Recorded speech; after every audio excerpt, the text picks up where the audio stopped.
Have you ever heard of the Rain Maker?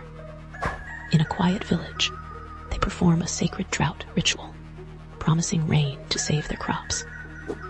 But one year, they summoned something else.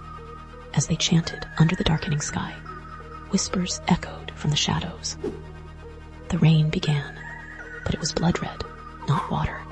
Villagers watched in horror as shadowy figures emerged from the downpour, faces twisted with hunger.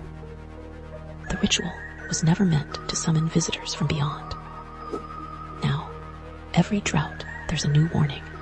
Never invoke the Rain Maker after dark, because sometimes the rain brings more than just water. Sometimes it ushers in the unwanted, and once you see them, there's no going back. Would you risk calling the rain, knowing what might answer? Or is some tradition better left buried in the storm?